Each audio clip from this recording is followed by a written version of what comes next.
Buonasera. Buonasera, grazie per essere presenti a questo nostro primo appuntamento del libro delle 18.03, è il primo di 12 incontri.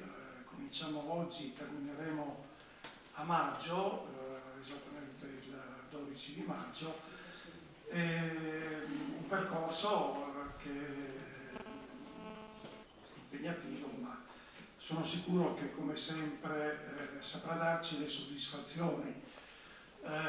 Ovviamente questa è la nostra sicurezza che poi accerteremo sul campo, perché sul campo sarete voi come sempre a confermarci o no quella che è la nostra convinzione nelle scelte che abbiamo fatto.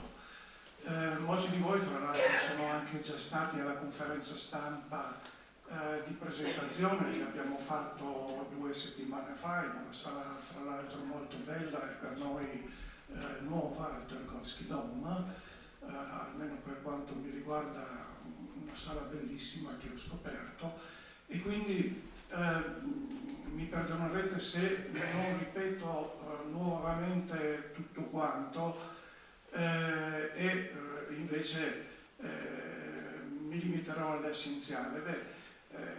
L'essenziale, anche se la parte più importante, è il benvenuto che do questa sera alla nostra ospite Maria Elena Porzio, che dialogherà con Enzo D'Antona, amico di lunga data della rassegna del libro delle 18.03, con il quale collaboriamo anche attraverso il teatro che lui presiede, cioè il Teatro Miela di Trieste, e quindi li inviterei, se sono d'accordo, di prendere posto.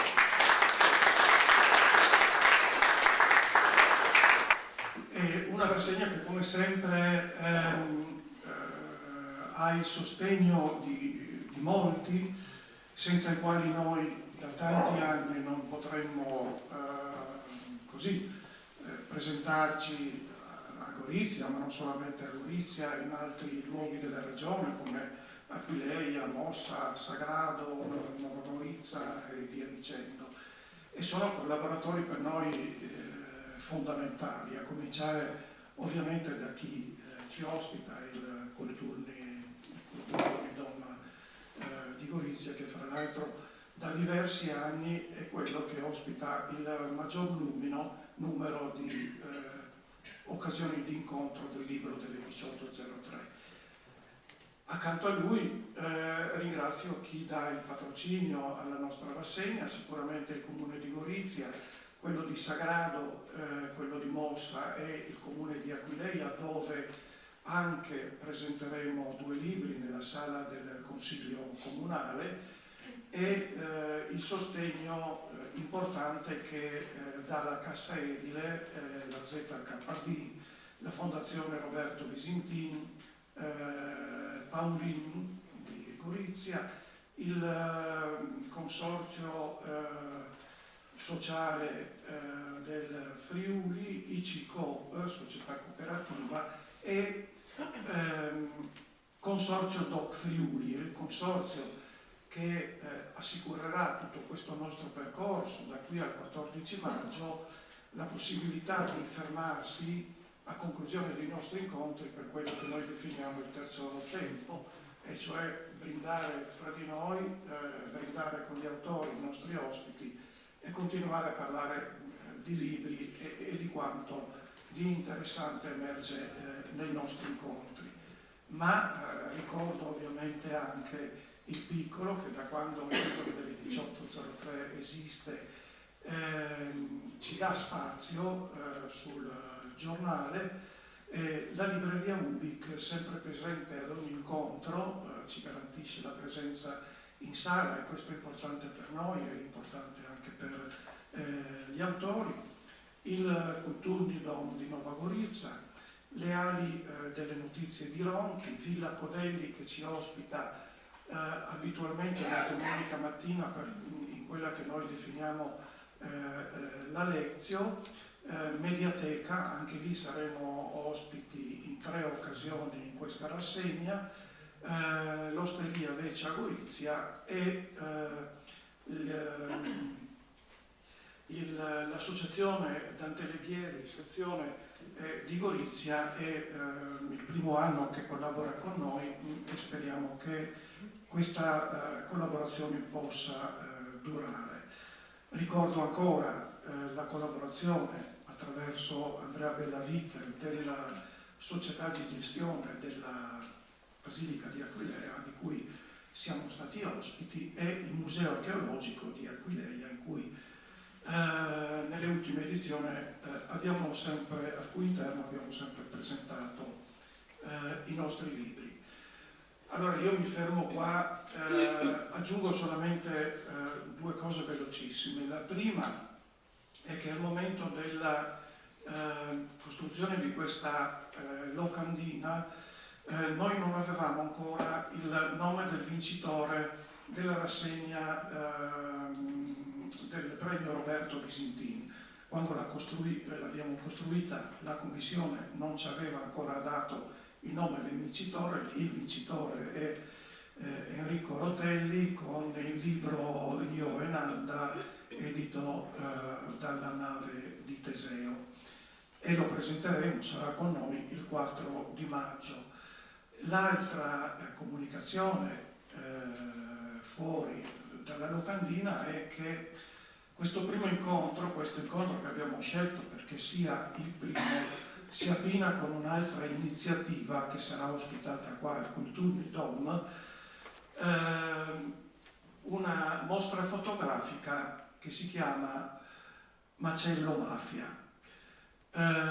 Il nome dà già l'idea della crudezza delle foto che noi vedremo, ma noi riteniamo che sia una testimonianza necessaria, e per quella la riproporremo in questa sede e in questa sala.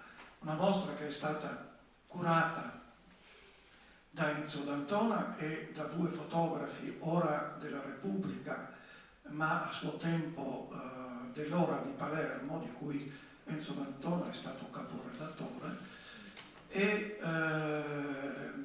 dallo stesso Enzo, come dicevo. A Gorizia la mostra sarà a cura del Kulturni Dom e dell'Associazione Culturale Apertamento, e quindi vedrà come curatore, oltre al sottoscritto, anche Igor Komel, e la mostra poi si trasferirà, quando qua smantelleremo, a Ronchi, al Festival del Giornalismo organizzato dalle Ali delle Notizie. Bene, in questo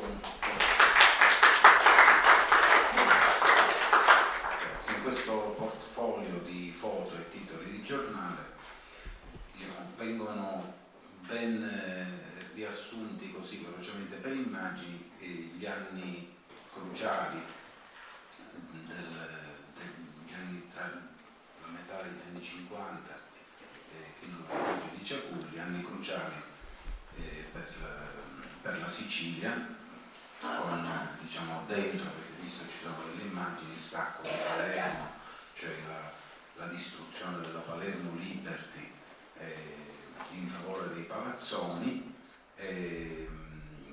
anni della trasformazione della mafia, anni cruciali anche per l'Italia, perché lì, in quegli anni, che a Palermo vengono etichettati come gli anni ruggenti, quelli della prima guerra di mafia, ma sono anni cruciali per la storia italiana, perché è in quel momento lì che la mafia si trasforma, comincia ad avere dei referenti politici e sostanzialmente comincia a crescere quella che Leonardo Sciascia chiamava la linea della palma, cioè la mafia comincia poco a poco ad allargarsi e arriva al nord. Quindi ecco, questo argomento non sottovalutate, diciamo, la mafia, considerandola un fenomeno siciliano, è un argomento che riguarda tutti, perché poi queste mafie si sono sviluppate sul piano internazionale. Però mi tocca presentare un po' l'autrice di questo libro, che si intitola Avevo già deciso, Porzio, che lavora da molti anni alla Fondazione Radio Magica ETS, che è una web radio che si occupa soprattutto dei ragazzi, di divulgazione del patrimonio storico e etnografico del Friuli Venezia Giulia, ed è in massima parte rivolta ai ragazzi, anche disabili, anche con difficoltà cognitive, quindi è un'opera meritoria, e Maria Elena Porzio scrive le storie per questi ragazzi, insomma cura tutti gli aspetti, direi, narrativi. Prima di scrivere questo libro infatti ha scritto numerosi racconti per ragazzi, qualcuno anche per adulti, uno segnatamente, Onora la madre, ha vinto anche nel 2015 un premio per le antiche vie, e adesso sta lavorando, l'ho letto nella presentazione che aveva preparato Paolo, sta preparando un libro che è Guida narrativa di Udine, che sì, dovrebbe essere già pronto. promette di essere interessante, sì. Dunque, questo libro, dico subito che è veramente un bel libro. Cosa dovrei dire? Che sembra scritto da una siciliana? No, però è un libro. Mi piacerebbe fosse così. Però è un libro, diciamo che ha molte qualità, moltissime. E allora vado ad elencarle brevemente prima di parlare poi con l'autrice. Allora, prima di tutto, grande merito è quello di coltivare la memoria di un fatto quasi dimenticato, certo non dimenticato da noi siciliani né da noi giornalisti siciliani, ovviamente, no? Perché alla strage di Ciaculli, che è avvenuta in un anno chiave di grande svolta come il 1963, anno in cui sono successe moltissime cose che hanno cambiato non solo la Sicilia ma hanno cambiato l'Italia. Appunto, però nel resto d'Italia questa memoria della strage di Ciaculli, così efferata, come si diceva una volta, come descriveva una volta nei giornali, così importante, la prima strage di carabinieri, forse non volute, cioè ci sono circostanze mai chiarite ancora in questa strage di Ciaculli. Però certo, la prima volta era dai tempi di Giuliano, diciamo, dai tempi del bandito Giuliano, che non venivano uccisi carabinieri o rappresentanti delle forze dell'ordine. E comunque fu la prima vera strage italiana.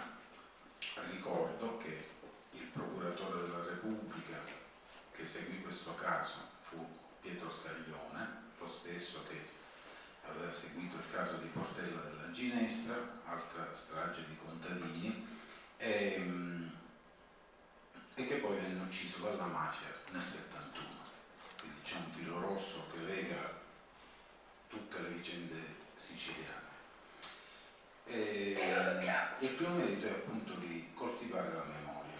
Ora, voglio dire, sapete che viviamo in un'epoca di messaggio breve, in un'epoca in cui la memoria si perde persino nei luoghi. Noi abbiamo un paese spugna che assorbe tutto, dopo un po' dimentica.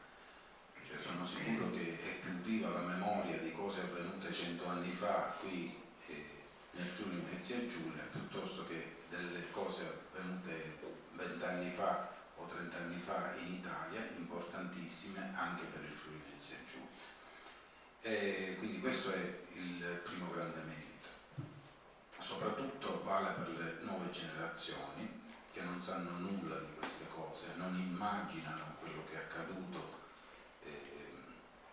appunto in quegli anni, e per la verità manco le generazioni meno giovani, quarantenni, cinquantenni, non sanno nulla. Questa memoria va rinverdita, va rinnovata continuamente, ed è un'opera che meritoria, che noi cerchiamo di fare al Teatro Miela, di cui sono presidente, o noi, per noi intendo gli ex giornalisti dell'Ora, che insomma siamo sempre lì a discutere di queste cose, però va fatto perché la memoria è importantissima per evitare che le cose si ripetano allo stesso modo. Secondo valore è il valore documentaristico, cioè questo libro suppone uno studio, un lavoro di documentazione che è visibile leggendo il libro, perché nel libro ci sono delle cose, c'è un libro attendibile, è un libro credibile, cioè non ci sono cose che, diciamo, quando uno scrive un romanzo, perché il libro è un romanzo, quando uno scrive un romanzo magari è portato a forzare la realtà e a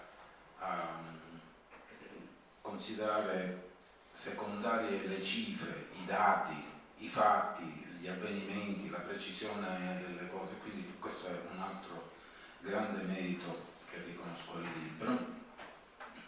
Per esempio, ecco, e in questa ricostruzione c'è anche una contestualizzazione dei fatti, cioè noi leggendolo piombiamo proprio in quegli anni. C'è tutto dentro questo libro, c'è l'attentato a Enrico Mattei alla fine del 62, c'è la morte di Papa Giovanni XXIII nel 63, pochi giorni prima della strage di Ciaculli. Cioè tutta la vicenda è contestualizzata con precisione, con esattezza, e quindi già solo per questo valore storico, diciamo, ecco, risulta una lettura interessante. Poi c'è anche il valore letterario, perché il libro è costruito in una specie di giallo.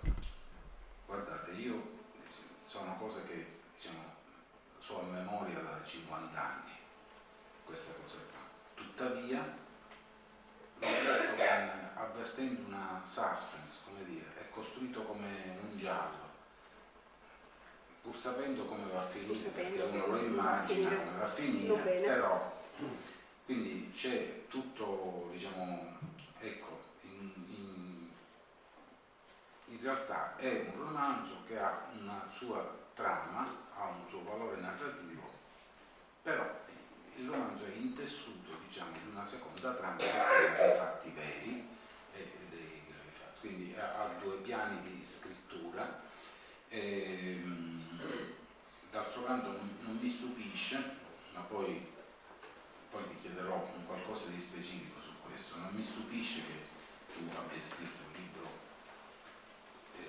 ambientato in un momento topico della questione mafiosa, perché la mafia è naturalmente un genere letterario, è un genere cinematografico, un genere teatrale, un genere letterario, quindi la mafia, diciamo, per questo ha una sua attrazione. Purtroppo il fatto che sia diventata un genere letterario, perché è il nostro western, è la nostra frontiera comune italiana, cioè come per gli americani c'è il West e il mito del West, per noi c'è la nostra frontiera ed è quella lì, è la mafia. Naturalmente da un lato questo ci permette di ricordare, di rinnovare, diciamo, tutto il dolore per quello che è accaduto, dall'altro ha portato anche a mitizzare la mafia, cioè la mafia è diventata un po' un mito, soprattutto nei luoghi in cui non è così percepibile, in cui non influisce più di tanto sulla vita, almeno in apparenza, sulla vita delle persone. Quindi la gente magari ha visto Il Padrino, che è diciamo, è uno dei più bei film di tutti i tempi, chiaramente, ma anche il film in cui c'è l'esaltazione della mafia, no? Non si può non parteggiare per Il Padrino, questa è la verità vedendo quel film. Chiaramente il film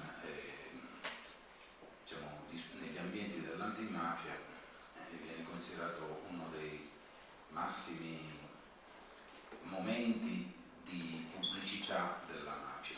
Comunque, ecco, quindi diciamo, se da un lato c'è stata la divulgazione, dall'altro però c'è stata anche quest'altra faccia della medaglia, cioè della mitizzazione, e andrebbe un po' smitizzata, perché la mafia è violenza pura, è cattiveria, cioè, non c'è niente di bello, vi assicuro, non c'è proprio niente di bello della mafia, ma proprio niente, nemmeno. E allora concludo questa introduzione sulle qualità del libro, con le qualità di scrittura, però questo vorrei che poi ce lo raccontasse lei la trama romanzata, è meglio che la racconti tu. Se mi consentite altri 2 minuti, 3 minuti, per raccontare il contesto di che cosa è stata questa guerra di mafia, che poi in realtà è stata, diciamo così, la presa di consapevolezza dell'esistenza della mafia. Questa guerra di mafia ci portò a capire che la mafia c'era, cioè, già lo si sapeva, ma tutti negavano, compresi il cardinale di Palermo, negava, diceva che era un'invenzione del giornale L'Ora. E poi in realtà appunto non si concluse con la strage di Ciaculli, però ebbe poi delle conseguenze. Ci fu la strage di Viale Lazio qualche anno dopo, e naturalmente la seconda guerra di mafia ha origine nella prima guerra di mafia, cioè è la non soluzione della questione tra le famiglie nella prima guerra di mafia, e questo, diciamo, poi portò alla seconda guerra di mafia negli anni in cui io lavoravo all'Ora di Palermo, e fu terribile. 1000 morti in 3 anni, vi dico solo questo, 1000 omicidi a Palermo, quindi una cosa terrificante, cioè quasi un omicidio al giorno. Dunque, partiamo da una data che è il 12 ottobre del 57, dal 12 al 16 ottobre, 4 giorni del 1957, all'Hotel delle Palme di Palermo si svolge un summit di Cosa Nostra siciliana e Cosa Nostra americana. È il momento in cui la mafia decide di entrare con convinzione, con tutti i mezzi possibili, nel business della droga. Quindi presiede questa riunione di grandi boss, poi ce ne sono state altre in giro per il mondo, anche a Vienna negli anni 80, fine anni 80 c'è stato un summit poco conosciuto. Presiede tutto ciò Joe Bananas, cioè Joseph Bonanno, che rappresenta le famiglie americane, e poi ci sono anche Lucky Luciano e Giuseppe Genco Russo, che in quel momento era il capo, diciamo, cioè diventerà poi capo della cupola dopo, comunque, della mafia di Mussolini. È già morto, mi pare, Calogero Vizzini, che era il capo della mafia, ecco, e lì si decide di creare la cupola, che prima non esisteva. Prima esistevano le famiglie di Palermo, era diffusa nella Sicilia occidentale. Comunque, ecco, lì nel momento di creazione della cupola abbiamo diciamo che l'anno prima gli americani avevano fatto il Narcotics Control Act, che era, diciamo, l'inasprimento delle pene. Ecco perché si riuniscono i mafiosi, l'inasprimento delle pene con 40 anni di carcere. Allora la mafia sente il bisogno di riorganizzare tutto il traffico di stupefacenti.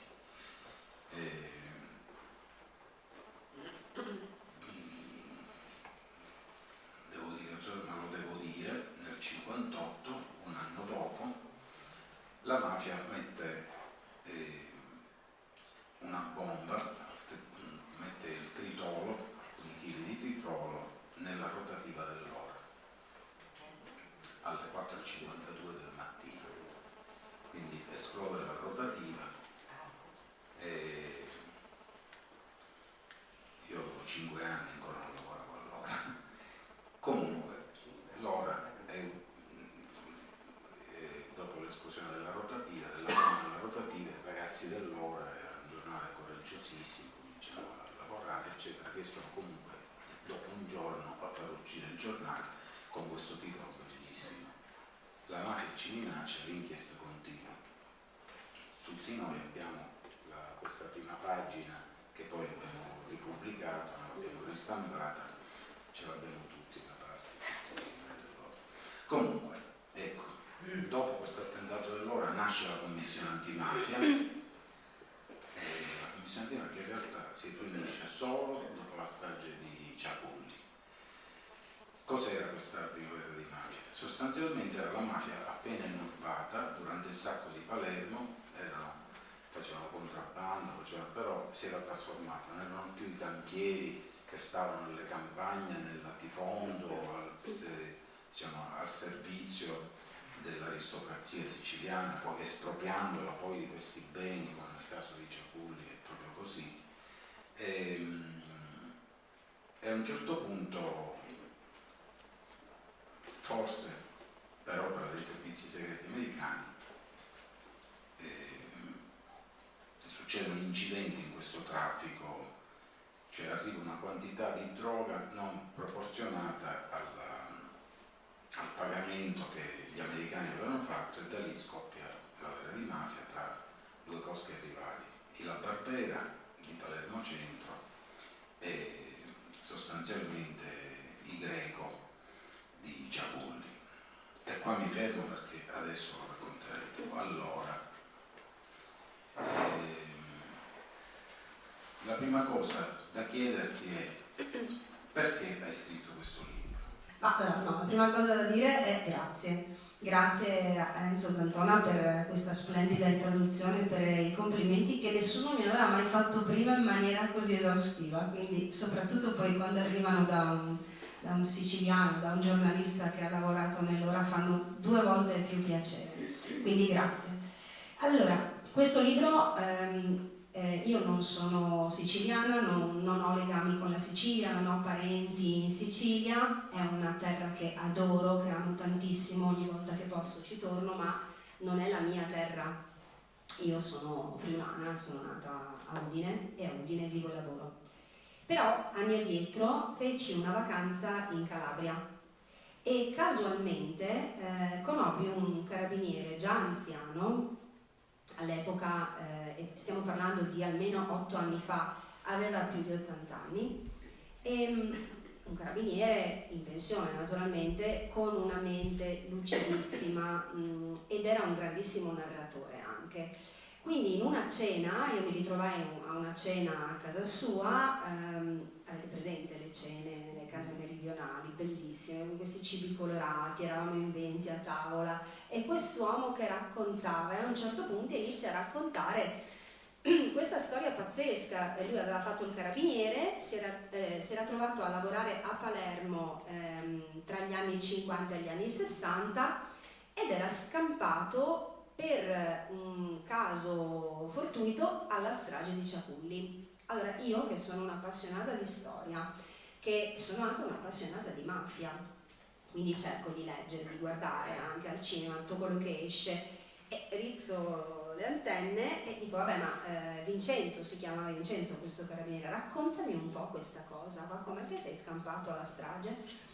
E lui, con dovizia di nomi, date, ore, cioè lui aveva una memoria che io non ho nemmeno un decimo della memoria che aveva. Lui inizia a raccontarmi questa storia incredibile, di questa amicizia anche, perché lui in quegli anni lavorava a Palermo e aveva stretto un legame fortissimo. Lui era un giovane carabiniere, aveva 24-25 anni, e aveva stretto questa amicizia forte con un altro giovane carabiniere che però non era siciliano, lui era calabrese. L'altro carabiniere era di Torino, aveva fatto la scuola ufficiali a Modena e poi aveva chiesto di andare a lavorare a Palermo, con naturalmente scandalo, disappunto da parte della famiglia, perché in quegli anni addirittura venne retrocesso di grado perché aveva scelto una destinazione che era diversa da quella in cui era stato mandato e aveva scelto Palermo. Quindi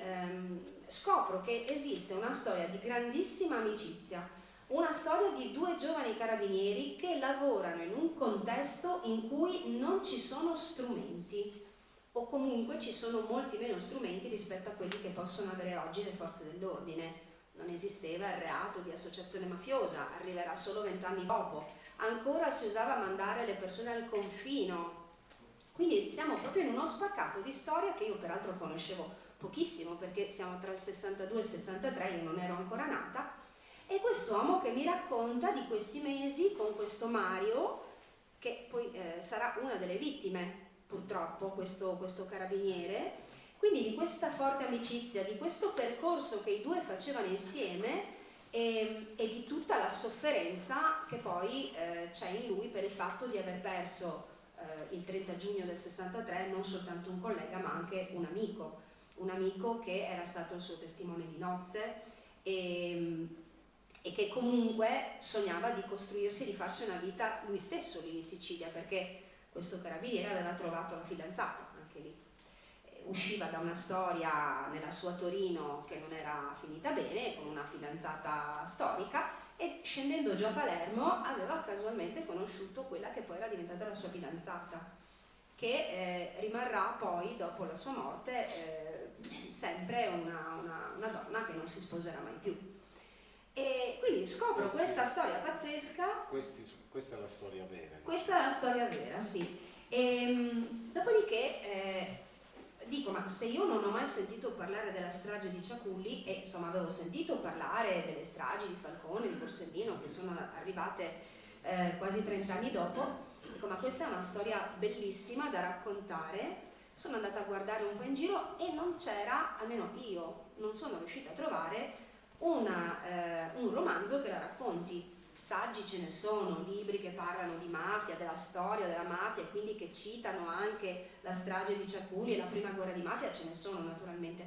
Ma io, che non sono una saggista e a me piace scrivere storie, perché mi piace smuovere le emozioni, mi piace anche metterci del mio, quindi creare verosimiglianza. Ho detto, sai cos'è, provo a scrivere un romanzo. E poi da lì sono iniziate tutte le difficoltà, perché non era la terra mia, non erano gli anni miei. Questa persona, questo Vincenzo, io l'ho intervistato per un po', poi però ho dovuto andare giù in Sicilia, perché come dicevi tu Enzo, in quegli anni uscivano titolate incredibili da questi giornalisti coraggiosissimi dell'ora, ma a livello nazionale forse usciva qualche trafiletto. Anche a livello, per esempio i fatti della strage di Ciaculli del 30 giugno 63, di cui ho letto pagine sull'Ora, sui giornali dell'Ora, quando sono andata a sfogliarli, ho detto, ma vediamo se anche le altre testate a livello nazionale hanno fatto la stessa cosa. No, veniva fuori l'articolino, dopo 2 o 3 giorni la faccenda era dimenticata. È una mia interpretazione, però dimmi se sbaglio. Ho la sensazione che in quegli anni pensassero che la mafia era una questione siciliana. Era un problema siciliano, non era un problema nazionale, quindi anche la stampa nazionale non ne dava molto risalto. E quindi con grandi difficoltà, perché ci ho voluto mettere dentro anche delle frasi in siciliano e io il siciliano evidentemente non lo conosco, quindi mi sono fatta aiutare e lì sono veramente, ogni volta che lo prende qualche siciliano in mano ho il terrore che mi dicano oddio che cosa hai scritto, perché non lo conosco il siciliano. Sarebbe come se un siciliano scrivesse qualcosa mettendoci delle cose in friulano, però alla fine è uscita sta creatura che mi fa molto piacere sentire dalle tue parole, non è poi così male. No, infatti. Come ti sei documentata? Allora, mi sono documentata, forse lo devo tenere, mi sono documentata andando proprio in Sicilia, e a parte acquistando dei saggi e leggendomi un po' tutta quella che era stata la storia della prima guerra di mafia, però poi avevo bisogno di andare sul posto, avevo bisogno di sembra ridicolo dirlo, ma avevo bisogno di andare a Palermo, di annusare l'area di Palermo, di girare per le strade di Palermo, di chiudere gli occhi e cercare di immaginarmi là, in quegli anni là.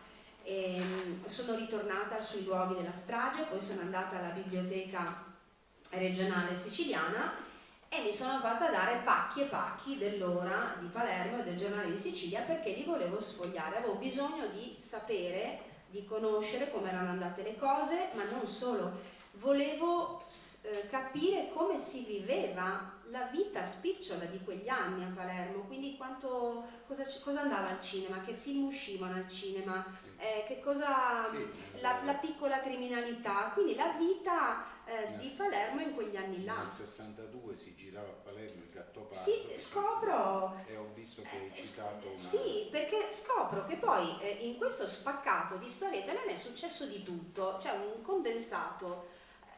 Chiaramente scoppia la prima guerra di mafia, che si conclude con questa strage che mi piace un po' dire ha fatto un po' da spartiacque, perché ha scosso talmente l'opinione pubblica, per cui 5 giorni dopo la strage miracolosamente la commissione parlamentare antimafia inizia a lavorare.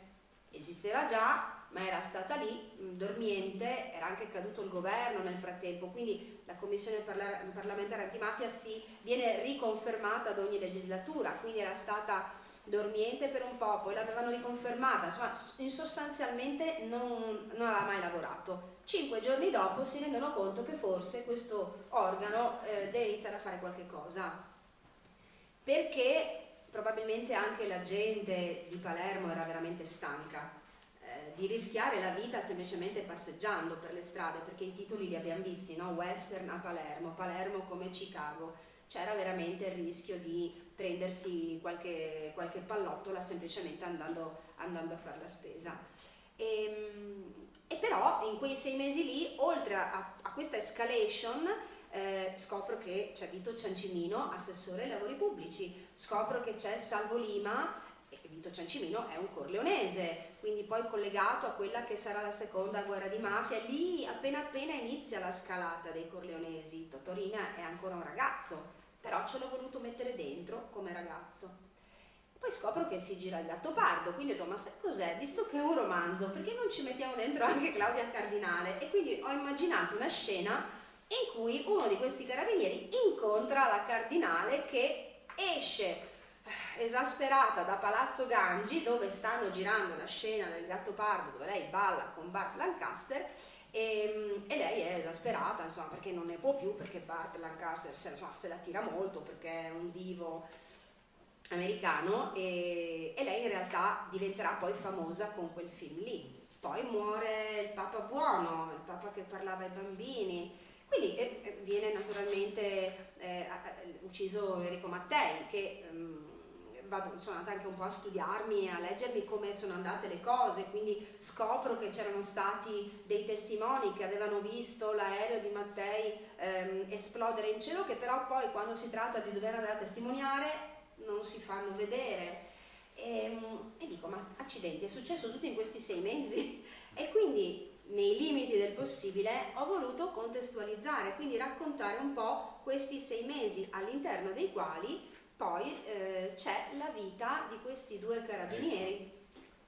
A questo punto penso che tu debba raccontare la trama, cioè questi 2 carabinieri finti del romanzo, cioè che si chiamano Michele Virzì E Francesco Riccadonna.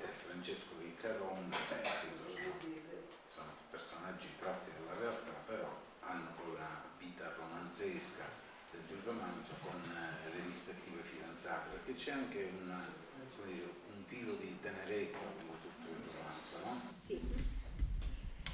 Sì, sono 2 giovani carabinieri, uno storicamente fidanzato da sempre con Vera, che è una fidanzata con la quale Michele Virzì conta di sposarsi a breve, e infatti lui comunque riuscirà a coronare il suo sogno, si sposeranno pochi mesi prima. Sì, loro vivono in un piccolo paese,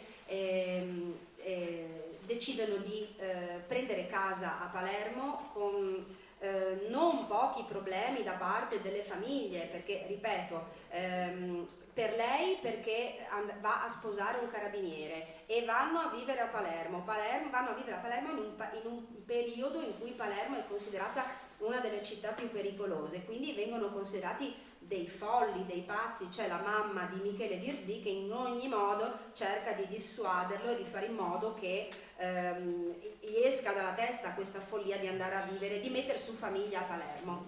Ma loro, innamorati, giovani, pieni di sogni, iniziano questo percorso che però poi piano piano si va quasi spegnendo, perché passando le settimane, passando i mesi e andando sempre più ad inasprirsi questa guerra di mafia, si accorgono che forse quel sogno di mettere su famiglia a Palermo non era proprio un sogno realizzabile, perché rischiano, soprattutto Vera a un certo punto rischia di trovarsi quasi, di intercettare quasi la sparatoria alla pescheria.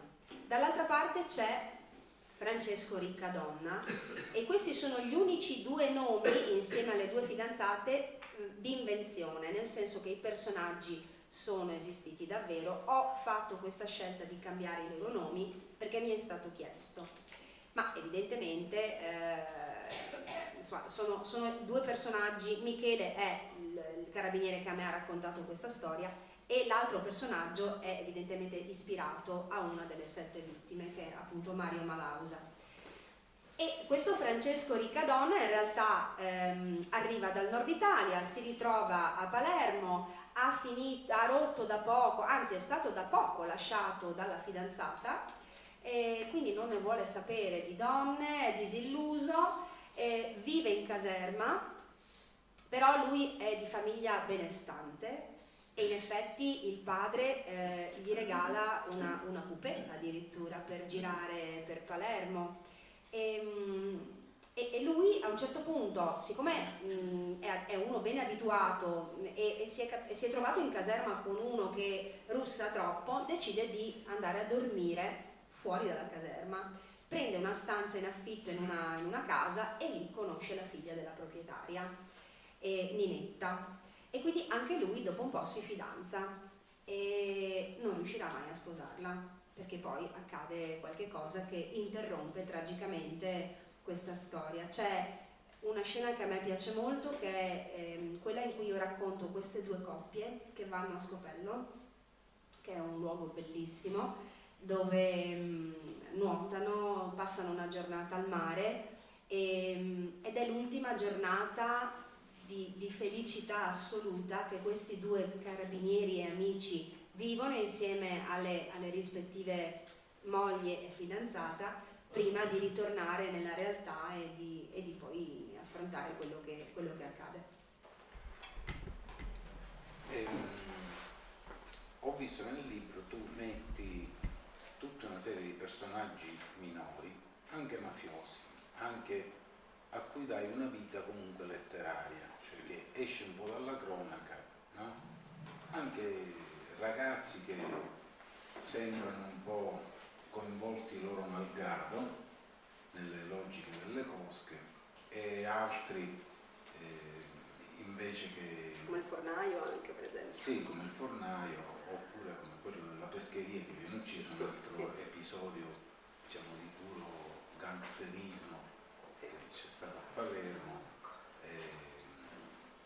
Quindi ecco, mi chiedevo se per caso tu non avessi in qualche modo subito anche tu questo fascino di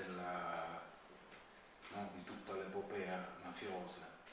Assolutamente sì. Sì. Raccontaci. Sì, assolutamente sì. Sono molto affascinata da tutto quello che è il crimine, anche quando... Allora, è un po' ridicola questa cosa, perché lavoro scrivendo storie per bambini e ragazzi, peraltro in chiave accessibile, quindi con moltissima attenzione all'inclusione, all'accessibilità. Poi nel privato guardo nero crime, storie gialle, non troppo splatter, ma insomma non sono una da romanzo rosa, e quindi sì, mi piace molto questo spaccato di storia italiana, che comunque è una storia tragica, però mi affascina, ma credo come affascinano tutte le storie un po' nere, no? Affascinano più delle storie rosa. Le storie rose affascinano soltanto quando i due non vivono felici e contenti, perché c'è qualcosa che glielo impedisce. E poi la bellezza dello scrivere un romanzo e non un saggio è quello che ci può infilare dentro anche dei personaggi inventati, e quindi io mi sono divertita anche ad infilarci dentro un fornaio che viene interrogato da questi due carabinieri, perché il libro inizia con un morto, ma non posso raccontare troppo, insomma inizia con un morto che viene trovato incaprettato, e questi due carabinieri, perché era una delle modalità di uccisione della mafia, era quella, e quindi questi due carabinieri che devono andare a indagare e decidono di andare a fare 4 chiacchiere con questo fornaio che ha la bottega a 2 passi dal luogo in cui è stato trovato questo povero ragazzo incaprettato. Quindi c'è questo personaggio, ma ce ne sono diversi. C'è un altro personaggio che è un ragazzino che viene fermato dopo una sparatoria, ma è la bellezza del poter scrivere storie, no? Quindi poterci, rimanendo sempre fedeli al patto che c'è con il lettore, perché non lo devi tradire il lettore, quindi devi rimanere assolutamente verosimile e quindi deve poter essere accaduto. Ti puoi divertire a metterci dentro un po' questi pezzettini. Mi sono assolutamente inventata anche la scena in cui Claudia Cardinale, che speriamo che non lo venga a sapere, incontra questo carabiniere e ci prende addirittura un caffè in questo baretto aperto di fronte a Palazzo Gangi, dove lei insomma racconta quello che sta accadendo, che è consapevole del fatto che questo film la renderà una diva. Ma insomma, il bello di scrivere storie è quello, che si può anche inventare. Comunque pare che quella scena del Gattopardo, il ballo finale girato a Palazzo Gangi, pare che ci fosse un caldo pazzesco. Luchino Visconti aveva fatto mettere tutta l'illuminazione tutta a candele, perché doveva essere, quindi queste candele cominciavano a consumarsi, quindi ogni 20 minuti, mezz'ora dovevano interrompere e rimettere da capo tutte le candele. Poi non hanno mai recuperato i soldi spesi con il Gattopardo, perché la Titano è stato troppo. Sì, perché Visconti l'ha presa talmente, diciamo, con un coinvolgimento tale che pretendeva, che persino nella stanza del principe Salina, no? Quando lui si vestiva, una delle scene iniziali del Gattopardo, lui, tutti i cassetti erano pieni di camicie, di battista, cioè, cose che poi nel film non si vedevano. Però lui è un perfezionista. Sì. Ma dunque io nel chiederti, diciamo, perché c'è questo titolo, cosa significa, avevo già deciso, direi di fare anche una lettura. Sì, se vi fa piacere, così sfatiamo subito, vi spiego perché si intitola Avevo già deciso. Leggo proprio la prima paginetta, quindi l'incipit, poco più dell'incipit, e così sveliamo anche il titolo.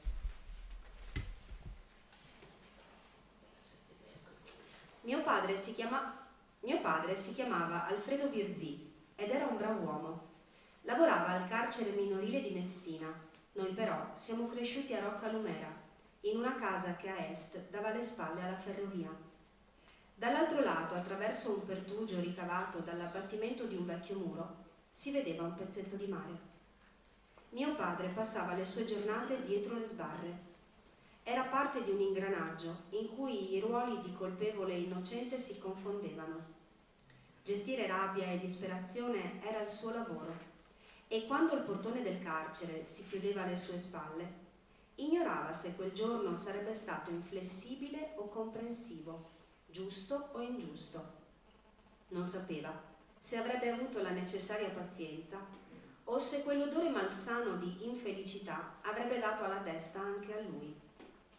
Mio padre tentò per tutta la vita di vivere una vita parallela. Si cibò di letteratura e di poesia e fino all'esasperazione nutrì di quello stesso pane anche me. Sapeva che dalle nostre parti certi gesti valevano più dei codici scritti e che alcune scorciatoie erano preferite alle strade comuni. Così, anche su pressione di mia madre, preferì cautelarsi e ci mandò a studiare dai salesiani. L'istituto non si distingueva granché da un carcere, se non per il fatto che le restrizioni non avevano carattere punitivo ma preventivo. Sentiva che lì avremmo assimilato meglio che altrove il concetto di giustizia e poi, una volta raggiunta la maturità, avremmo potuto scegliere con consapevolezza se continuare gli studi o andare a lavorare. Io però a 10 anni avevo già deciso. E quindi, quando si è trattato di trovare un titolo, questa è la voce di Michele Lirzì, quindi questa è la voce di uno dei carabinieri che è praticamente la voce narrante di tutto il libro, salvo alcuni episodi in cui c'è una voce terza che appunto racconta gli episodi criminosi che poi in maniera cadenzata portano alla strage in Ciaculli. E lui, e anche qua rimango fedele a quello che mi raccontò il carabiniere. È vero, suo padre faceva la guardia carceraria a Messina, è vero, suo padre mandò lui e suo fratello, che era stato adottato, e qui lo racconto, li mandò a studiare dai salesiani, perché e poi d'estate li mandava a lavorare, perché sapeva che lasciare dei ragazzini per strada quando non sono a scuola in estate poteva voler dire rischiare che questi ragazzini venissero intercettati dalle cosche, dalla malavita. E quindi questo padre, che comunque è un padre a cui mancano le parole, perché è una guardia carceraria, non è un uomo letterato, ma cerca comunque di nutrirsi per quel che può di letteratura e di fare la stessa cosa anche con i figli. E poi Michele in realtà scopre che vuole fare l'investigatore, che vuole fare il carabiniere, perché in una delle estati in cui il papà lo manda a lavorare lui e il fratello. Il fratello ha delle mani d'oro, quindi trova un posto da un meccanico, diventa un meccanico molto bravo, tant'è che poi va a lavorare alla Maranello con le Ferrari. Lui invece è proprio un imbranato, non riesce a piantare un chiodo col martello, però è uno intuitivo, è uno che comunque con la testa fa ragionamenti velocissimi, ma lì a Roccalumera non c'è nessun altro posto, quindi il padre lo manda a lavorare da questo antiquario, dove però nella bottega dell'antiquario, anzi nel retro bottega, c'è tutta una sfilza di libri gialli, perché questo antiquario era appassionato e quindi lui da ragazzino comincia a sfogliarli, scopre Poirot, scopre Agatha Christie e da lì gli viene la voglia di fare l'investigatore anche lui e quindi poi a 21 anni si arruola. E c'è un altro passaggio molto forte, che è quello in cui lui deve fare l'annuncio alla famiglia che ha deciso di fare il carabiniere e di lavorare a Palermo. Si scatena un putiferio lì, perché la madre di Michele, che è una donna fortissima, ostinatamente cocciuta, cioè non accetta e non accetterà mai questa cosa, che il figlio vada a lavorare a Palermo, perché dice: ma insomma, cosa ho fatto io di male per avere un figlio così folle da voler andare a lavorare a Palermo e non solo fare il carabiniere ma anche lavorare là. Mi è capitato una volta a Brancaccio, prima di fare il capo dell'economia ero un cronista, no? Allora mi è capitato una volta di andare al commissariato di Brancaccio, avevano fatto un attentato, è scoppiata una bomba sotto una macchina della polizia e un poliziotto era rimasto ferito, forse era di Como questo poliziotto di Como, e allora andai in ospedale a trovarlo, a cercarlo, e gli fece un'intervista e mi disse: la prima cosa che voglio fare è andarmene via dalla Sicilia. Naturalmente chi arriva in Sicilia come rappresentante delle istituzioni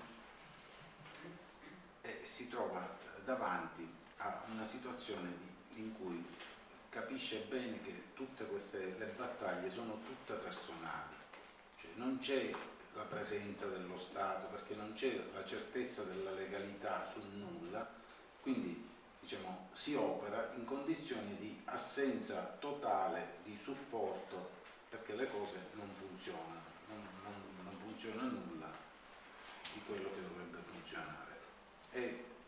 E quindi devo dire che tutta questa storia delle battaglie antimafia è una storia di battaglie personali di alcune persone.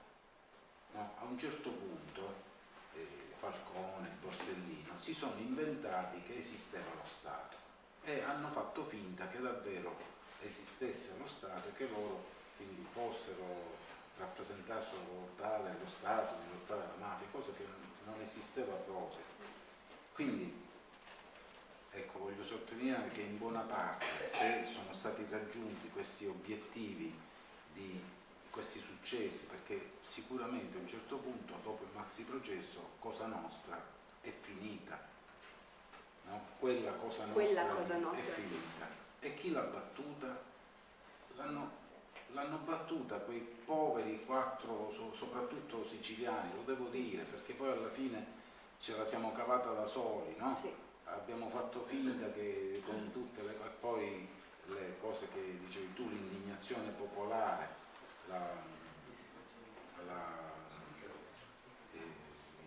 il periodo dei lenzuoli, la primavera di Palermo, cose eccetera, che hanno dato un minimo di supporto a questi magistrati o a questi giornalisti, a questi quelli che facevano, ecco, hanno aiutato a un certo punto a fare questo. Ma ti faccio un'ultima domanda, perché dobbiamo andare a concludere, che riguarda le donne. Dunque, c'è una modernità in queste donne che tu rappresenti, c'è una modernità che non è così inusuale, diciamo, cioè rispetto allo stereotipo. Le donne siciliane non sono come lo stereotipo delle donne siciliane, no? Sono un po', diciamo, da macchietta televisiva, ecco. Ricordo casi, Franca Viola, molte donne sia contro la mafia sia mafiose, donne boss parecchie, ma anche molte donne contro la mafia. Ecco, tu qui hai rappresentato comunque una per una, Vera, Ninetta, cioè donne che vivono in un contesto mafioso e che sanno di vivere in un contesto mafioso, che comunque mostrano una modernità sorprendente, diciamo. Come hai costruito questi personaggi? Non è stata una costruzione che ho fatto a priori, si sono costruiti da soli. È un po' una magia che accade quando uno scrive le storie, no? Parti con un personaggio che magari pensi che debba essere soltanto un personaggio secondario e poi quando sei dentro, perché tu mentre scrivi sei dentro la storia, quel personaggio lì è incredibile come si prenda spazio. E questo è accaduto perché alla fine i protagonisti dovevano essere questa coppia di carabinieri, Michele e Francesco, però sono fondamentali queste due donne che stanno al loro fianco, come è fondamentale la madre di Michele, che è una donna fortissima per l'epoca, è una donna che ha un coraggio pazzesco e che rasenta quasi il fare mafioso, quando per esempio manda la lettera alla suora che vuole indietro il bambino. Questo è un altro piccolo spaccato di storia vera che mi raccontò questo carabiniere, che mi disse che lui aveva un fratello che però in realtà era stato un fratello adottato, nel senso che quando la madre era rimasta incinta per la prima volta, nato il bambino, dopo pochi giorni il bambino era morto e lei aveva la montata lattea e soffriva tantissimo, quindi il padre, il marito, decide di andare in un orfanotrofio e di prendere un bambino per attaccarlo al seno perché potesse alleviare il dolore di questa donna. E tra questa donna e questo bambino che è stato abbandonato su una spiaggia si crea subito un legame fortissimo madre-figlio. E le lasciano questo bambino per un anno. Dopo un anno, questo per lei è il suo figlio. Lei nel frattempo poi partorisce anche Michele. Infatti loro hanno pochi mesi di differenza. E dopo un anno arriva una lettera della suora dell'orfanotrofio a casa di Michele Virzì che dice che il tempo è scaduto e il bambino va restituito. E lì c'è questa donna che dice non esiste, questo ormai è figlio mio come l'altro, e che scrive una lettera alla suora. Io non lo so se riusciamo a trovare il pezzettino dove lei scrive una lettera che potrebbe essere tranquillamente scritta da un mafioso, che è proprio una lettera minacciosa dove lei dice non esiste che noi vi restituiamo il bambino ormai è nostro, noi siamo i genitori e sappiate che faremo di tutto a costo di far crollare le montagne, di asciugare i mari, però noi questo bambino non ve lo restituiremo. È a tutti gli effetti una minaccia. Però questa donna è spinta da questo amore pazzesco per questo figlio, che in realtà poi vivrà per sempre con loro, che verrà legalmente adottato, ma per tutti gli altri figli. È una donna che si indigna, e qua ci ho voluto mettere un po' di Friuli, che si indigna quando questo figlio, che fa il meccanico, quindi ha 2 mani d'oro e quindi va a lavorare a Maranello, a un certo punto si fidanza con una ragazza friulana di Udine, e lei dice: ma possibile, con tutte le belle ragazze che ci sono in Sicilia, proprio una friulana, dove sta sto Friuli? Questa donna glielo chiede: ma dov'è sto Friuli qua? Perché in quegli anni veramente noi forse non eravamo nemmeno troppo chiara dove era la nostra ubicazione, no? Eravamo attaccati alla Jugoslavia. Cioè Tito a 2 passi, tra l'altro qua siamo proprio a Venezia, a Gorizia, quindi cioè, proprio Tito era dall'altra parte della strada, e io me lo ricordo perché mia nonna e mio padre mi portavano, passavamo il valico, poi andavamo a Gorizia a comprare la carne, a comprare le sigarette, lì questa figura di questo maresciallo Tito ce l'ho ancora ben presente. Quindi questa donna, come le fidanzate, la moglie dei 2 carabinieri, sono donne che sono veramente passi avanti. È chiaro che possono fare quel che possono fare, però all'interno della famiglia sono delle colonne portanti, assolutamente. E anche in questo ce ne portano il segno, perché la società siciliana è matriarcale, quindi. Bene, io hai qualcosa da aggiungere? No, perché poi se raccontiamo troppo. No, grazie, nessuno lo legge più. Va bene, allora io ringrazio Maria Elena Porzio, ringrazio Paolo Polli e naturalmente tutti voi. Arrivederci, a presto.